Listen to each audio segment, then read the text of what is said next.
C'est la parole maintenant à Pauline Carmona, qui est au sein de notre ministère la secrétaire générale en charge de la préparation du sommet sur le partenariat pour un gouvernement ouvert, qui aura lieu à Paris les 7 et 9 décembre prochains, et qui est vraiment un événement très important sur cette initiative qui rassemble environ 70 pays, mais malheureusement encore peu de pays africains. Et donc voilà, nous espérons qu'à l'occasion de ce sommet, l'Afrique va pouvoir faire une entrée tonitruante dans cette initiative très importante en matière de numérique. Pauline, la parole est à toi. Merci Gauthier pour cette introduction très avantageuse. Mesdames et messieurs les ministres, mesdames et messieurs, bonjour à tous. Je suis très heureuse d'avoir l'opportunité d'intervenir devant vous aujourd'hui parce qu'effectivement, nous souhaitons, à l'occasion de notre présidence du PGO, du Partenariat pour un gouvernement ouvert, donner un accent africain autant que possible à cette conférence et ouvrir davantage le PGO à l'Afrique et en particulier à l'Afrique francophone. Alors je vais vous expliquer un petit peu de quoi il s'agit. Donc le PGO, c'est le Partenariat pour un gouvernement ouvert. C'est une initiative multilatérale inédite parce qu'elle rassemble dans une même enceinte des pays, des États et la société civile. Donc aujourd'hui, le PGO, il a été créé il y a 5 ans par Barack Obama, autour de 8 pays membres. On en est aujourd'hui à 70 pays. Et aux côtés de ces 70 pays, on compte des centaines d'organisations non gouvernementales. Alors le PGO, qu'est-ce que c'est ? C'est une enceinte qui rassemble tous ceux qui souhaitent progresser en matière de transparence, en matière de lutte contre la corruption et en matière d'intégrité, d'ouverture des données et de manière générale d'une meilleure association des citoyens à l'action publique, notamment grâce à toutes les opportunités des outils numériques. J'ai été très heureuse d'entendre en arrivant dans la salle l'intervention de Monsieur Zapolski qui mettait en avant l'importance du e-government en expliquant que le e-government n'était pas tout, mais qu'il fallait parler de open government, qu'il fallait parler d'ouverture, d'interopérabilité, et c'est vraiment la vision que la France souhaite promouvoir. La France a rejoint le partenariat il y a seulement 2 ans. Elle en a pris la présidence le 20 septembre dernier à New York et on souhaite, alors il s'agit d'une coprésidence puisque la coprésidence est exercée par un État et une ONG. Donc nous coprésidons pour un an le PGO avec l'ONG WRI, World Resources Institute, qui est une grande ONG américaine spécialisée dans le climat et l'environnement.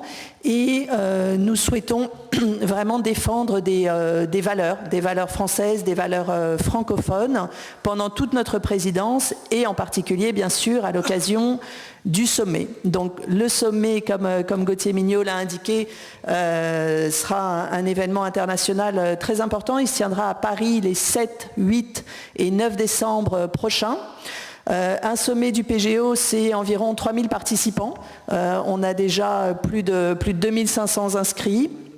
Donc ce sera le 7 décembre après-midi une session plénière au niveau des chefs d'État et de gouvernement, puisque le président de la République a souhaité pour la première fois, ce qui ne s'est pas fait lors des 3 sommets précédents, inviter au plus haut niveau pour marquer vraiment toute la priorité accordée par la France à ces thématiques. Et donc suivi ensuite les 8 et 9 décembre par des centaines d'ateliers de haut niveau, table ronde impliquant plus de 10 ministres français. Le ministre André Vallini a accepté d'en présider une sur le thème de l'éducation et de l'inclusion numérique. Et c'est un thème extrêmement important qui n'était pas jusque-là abordé dans le PGO. Donc je crois que c'est vraiment fondamental. et donc des centaines d'ateliers, de débats qui se succéderont. Ce que l'on souhaite, la priorité de la France pendant ces 3 jours, c'est vraiment de montrer que le PGO, le gouvernement ouvert, derrière un sigle qui est un petit peu à la mode, ça porte vraiment des réalisations concrètes. Et donc l'idée, c'est vraiment tout au long du sommet, tout au long de ces tables rondes, de ces ateliers, de montrer que le gouvernement ouvert, ça doit avoir des implications dans la vie des citoyens au jour le jour. Alors ça a des implications au niveau très local. Une des volontés de la France, une des actions que nous allons mener pendant notre présidence porte sur l'association des collectivités territoriales au partenariat. C'est la première fois que des collectivités territoriales vont participer à un sommet et une bonne illustration en est que la clôture du sommet le 9 décembre se tiendra à l'Hôtel de Ville de Paris. La mairie de Paris, la ville de Paris fait partie des 15 collectivités pionnières qui ont souhaité s'impliquer en matière de gouvernement ouvert. Donc des implications très concrètes au niveau des collectivités locales en termes de budget participatif, en termes de suivi des dépenses publiques, notamment grâce aux outils numériques, des applications qui permettent aux citoyens de donner leur avis sur le budget de la commune, de vérifier que l'école qu'on leur avait promise a bien été construite et bien en fonctionnement. Des exemples vraiment très concrets sur les 3 grandes thématiques clés que nous avons choisi de porter. La première, c'est la transparence, l'intégrité et la lutte contre la corruption. Deuxième thématique, le climat et le développement durable. Et là, c'est une nouvelle thématique en matière de gouvernement ouvert. La COP21 l'a montré l'année dernière. La transparence, l'association de la société civile, qui sont au cœur du gouvernement ouvert, sont des outils, doivent être des outils pour lutter plus efficacement contre le changement climatique, pour affronter de manière générale l'ensemble des défis globaux. Les États seuls ne peuvent plus affronter ces défis. On a besoin d'ouvrir les données, on a besoin de transparence, on a besoin d'associer les citoyens à la prise de décision. Troisième grande thématique, c'est ce qu'on appelle les biens communs numériques. C'est ce qui a été évoqué. La donnée publique doit être ouverte pour que les citoyens puissent se l'approprier et pas seulement la donnée. Les codes sources doivent être ouverts. Les algorithmes doivent être ouverts. C'est un sujet dont on parle beaucoup en France, un sujet d'actualité. Il y avait tout un débat ces dernières semaines sur l'algorithme admission post-bac qui organise la répartition des bacheliers dans les universités, donc des nouveaux étudiants. Le gouvernement vient de rendre public cet algorithme. C'est vraiment une voie vers laquelle on se dirige de plus en plus. Donc vraiment trois thématiques clés et 3 thématiques clés qui intéressent évidemment notre pays et entre guillemets les vieilles démocraties. Je crois qu'on a besoin, le président de la République l'a dit dans son discours devant l'Assemblée générale de l'ONU à New York le 20 septembre dernier, en prenant la présidence du PGO. Nos démocraties sont menacées aujourd'hui par l'abstention, par le populisme, par le terrorisme également, avec des tentations de certains en faveur non pas d'ouverture mais des fermetures. Et le président l'a dit très clairement, la réponse doit être l'ouverture, la réponse doit être le gouvernement ouvert et une manière de revitaliser, de donner une nouvelle légitimité à la démocratie. Mais ce sont également des thèmes et des méthodes qui, on en est convaincu, sont vraiment fondamentales dans les pays en développement. Et c'est une des raisons pour lesquelles on fait également partie de nos priorités une meilleure inclusion de l'Afrique dans le partenariat pour un gouvernement ouvert. Aujourd'hui, l'Afrique est peu représentée, et en particulier l'Afrique francophone. Pour l'ensemble du continent africain, seule la Tunisie et la Côte d'Ivoire, les seuls deux pays francophones d'Afrique sont la Tunisie et la Côte d'Ivoire. Donc et le ministre André Valigny est très actif en la matière. Nous faisons vraiment d'une inclusion de l'Afrique dans le partenariat une priorité.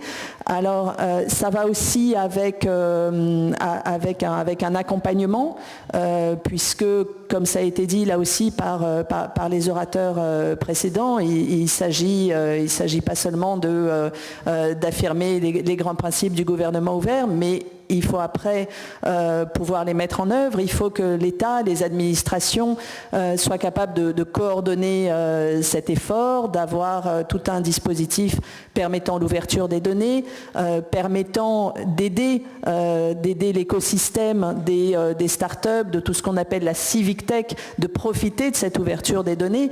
On le voit en France avec tout le travail d'État Lab, du secrétariat général à la modernisation de l'action publique. Ce sont des dispositifs qui nécessitent des moyens, qui demandent beaucoup d'efforts. Donc il y a bien sûr, et on travaille avec l'Agence française de développement sur ce sujet, également tout un effort d'accompagnement des nouveaux pays membres ou des pays qui souhaiteraient rejoindre le partenariat, afin que l'adhésion au PGO, afin que la mise en œuvre du gouvernement ouvert puisse vraiment devenir une réalité et puisse se traduire par des réalisations concrètes. Donc voilà, encore une fois, un événement très important.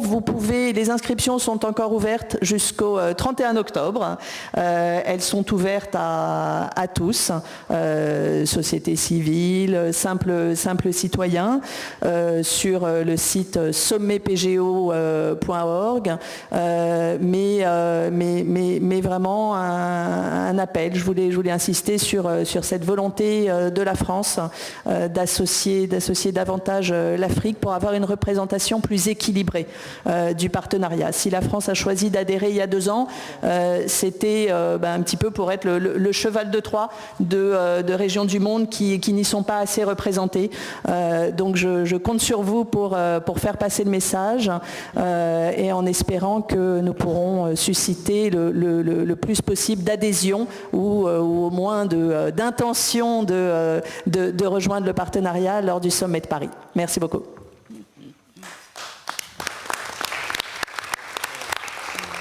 Merci beaucoup, Pauline. Alors, il n'était pas prévu qu'il y ait un débat sur ce point, mais il y a peut-être cette intervention suscite peut-être certaines questions ou demandes de précision. Donc, d'abord, comme tu l'as dit, le sommet effectivement est ouvert, y compris aux pays non membres. Au moins à titre d'observateur. Et peut-être une précision qu'on pourra apporter, c'est quelle est la procédure d'adhésion. Si je suis le représentant d'un pays qui n'est pas encore membre, je souhaite que mon pays adhère à cette initiative, au PGO. Quelle est la procédure et qu'est-ce que ça implique ensuite en termes concrets ? Alors, pour être éligible, un pays doit remplir un certain nombre de critères qui sont évalués de manière indépendante, et tout est transparent puisqu'il s'agit de gouvernement ouvert, tout est en ligne sur le site de l'organisation. OGP, puisque le Open Government Partnership, malheureusement, le sigle utilisé pour l'organisation est en anglais. Des critères qui rentrent dans 4 grandes rubriques. La première porte sur la publication de la loi de finances, donc transparence budgétaire.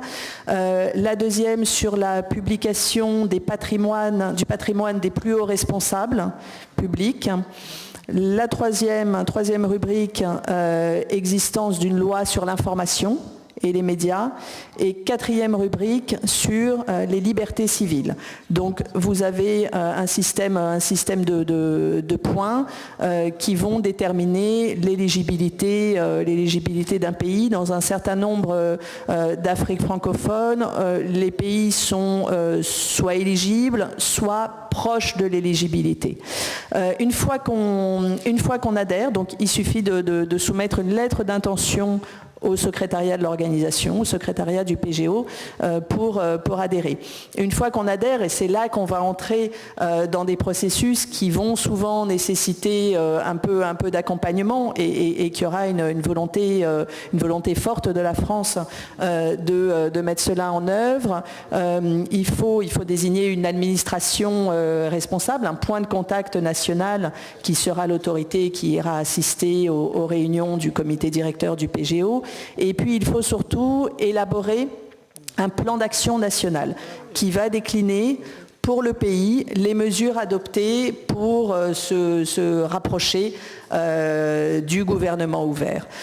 Donc plan d'action national qui, et là encore dans l'esprit du gouvernement ouvert, doit être élaboré en concertation avec la société civile.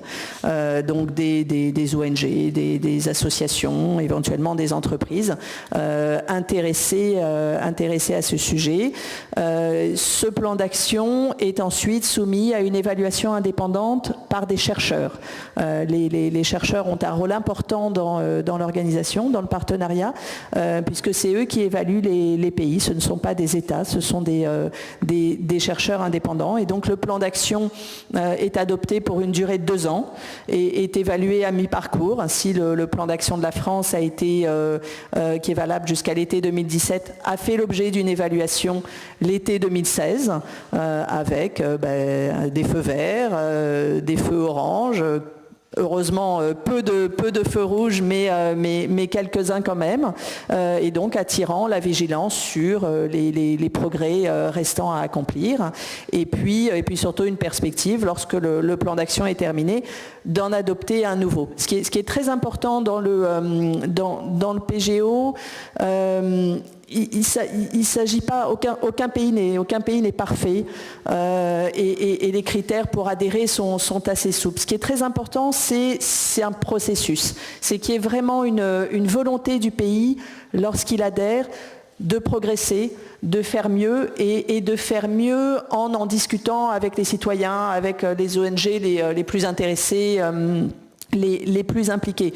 Donc certains pays partent d'un niveau, pour des raisons historiques, pour des raisons économiques, de niveau plus élevé que d'autres, mais il n'y a pas de jugement. L'important, l'essentiel est vraiment dans la trajectoire, dans ce processus vertueux et cette manière, cette volonté de s'appuyer sur l'intelligence collective, de mettre tous les acteurs ensemble pour aboutir à une action publique plus efficace, plus transparente et plus démocratique.